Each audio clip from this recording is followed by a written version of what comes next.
Welcome to the Bare Metal Cyber Security Plus podcast. This series helps you prepare for the CompTIA Security Plus exam with focused explanations and practical context. For a companion study guide, check out the Achieve CompTIA Security Plus 701 Exam Success by Dr. Jason Edwards. It is the most concise and complete Security Plus guide on the market, built for busy professionals who want to pass the exam fast and on their first try. You can find this book and others at cyberauthor.me. In this episode, we're beginning a two-part series on data classification strategies. Classification is the process of organizing information based on its sensitivity, business value, or regulatory requirements. When done well, classification enables security teams to apply appropriate protections, enforce policies, and reduce risk across an entire organization. Today, we'll focus on sensitive and confidential data, as well as restricted and critical data. We'll define each classification, explore how they differ, and look at the security controls used to protect them. Let's begin with sensitive and confidential data. These two terms are often used interchangeably in casual conversation, but in a professional setting, they represent distinct categories of information, with different implications for risk, compliance, and handling. Sensitive data refers to any information that, if exposed or misused, could cause harm to individuals or organizations. It includes personal identifiers, health information, login credentials, and internal documentation. Sensitive data may be regulated by laws like the Health Insurance Portability and Accountability Act, or HIPAA, the General Data Protection Regulation, or GDPR, or other privacy laws depending on your industry and location. The key to identifying sensitive data is understanding the impact of unauthorized access. Would disclosure of this data violate a law? Could it embarrass someone, damage a reputation, or be used for identity theft? If the answer is yes, it probably qualifies as sensitive. Confidential data, on the other hand, often refers to proprietary or internal use only information that has business value but may not be governed by external regulations. Examples include internal memos, unpublished financial statements, product roadmaps, or strategy documents. If this information leaks, it could damage the organization's competitive position or expose intellectual property. The main difference between sensitive and confidential data is the origin of the obligation to protect it. Sensitive data usually carries legal or regulatory obligations. Confidential data is protected based on company policy or contractual terms. Both require strong safeguards, but the consequences of exposure may differ. For example, a customer's social security number is sensitive because its exposure could result in identity theft and regulatory penalties. An internal marketing plan is confidential. It could hurt the business if leaked, but it may not trigger a legal violation. Security controls for sensitive data begin with encryption. Data should be encrypted at rest and in transit using algorithms such as advanced encryption standard with 256-bit keys. Access should be tightly restricted using role-based access control, and all access attempts should be logged for audit purposes.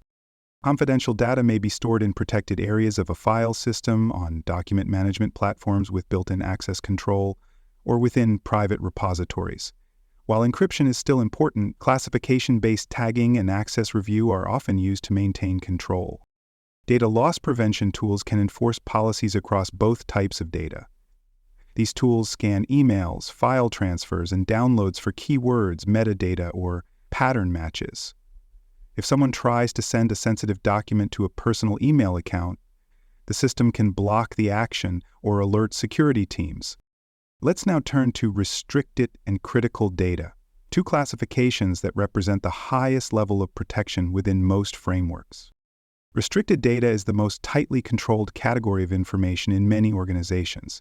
This includes data that, if disclosed, could cause severe harm to the company or its stakeholders. Think of proprietary source code, government classified material, legal evidence, or private keys for encrypted systems. Restricted data often has specific handling instructions and may be stored only in approved locations, accessed only by specific roles, and subject to the highest level of monitoring.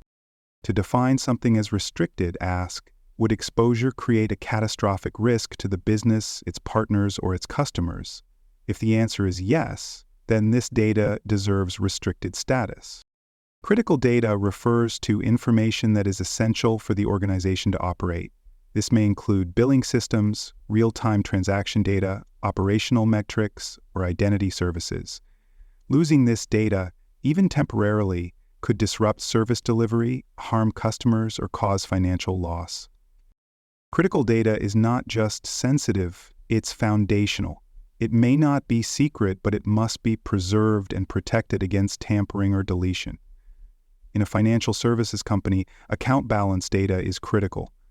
In a healthcare setting, patient records are both sensitive and critical. Security controls for restricted and critical data include all the basics: encryption, access control, logging, but also go further. For restricted data, multi-factor authentication is mandatory. Systems should use tamper-evident logging and retain records for extended periods. Monitoring systems should alert administrators to any attempted access, even if the attempt is denied. Restricted data should also be backed up frequently, with copies stored in multiple secure locations. Transport of restricted data should occur only over secure, authenticated channels, such as VPN tunnels or encrypted email platforms. Physical security matters too. If restricted data resides on physical servers, those systems should be housed in access-controlled rooms with surveillance, alarms, and logs.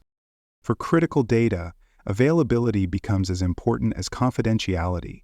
High availability architectures, such as clustering, replication, and failover, ensure that the systems supporting critical data remain online. Regular snapshots, continuous backups, and integrity checks help maintain operational continuity. Real-world examples help make these distinctions clearer. A software company may classify its source code as restricted and store it in an internal Git repository with strict access rules. A bank might classify real-time transaction logs as critical and deploy load-balanced databases with failover and encrypted storage to ensure continuity and integrity. Meanwhile, a law firm may store confidential case notes on a document management system with auditing and tagging.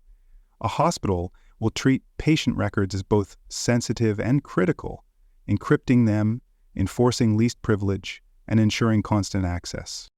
As you prepare for the Security Plus exam, expect to see questions that test your ability to classify information correctly.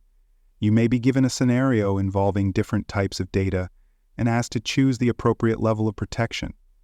You'll need to understand what distinguishes sensitive from confidential data, how restricted and critical data are handled differently, and what security controls align with each classification. Focus on aligning the value of the data with the strength of the controls. Use encryption for privacy, logging for traceability, and access control for confidentiality. Prioritize availability for critical data and limit movement of restricted data as much as possible. Classification isn't just labeling, it's the foundation of a secure data environment. Thanks for joining us for this episode of the Bare Metal Cybersecurity Plus podcast. For more episodes, tools, and study support, visit us at baremetalcyber.com. And before you take the test, make sure to check out the practice questions in the book Achieve CompTIA Security Plus SY0-701 Exam Success by Dr. Jason Edwards. They cover every domain and are a powerful way to lock in your knowledge.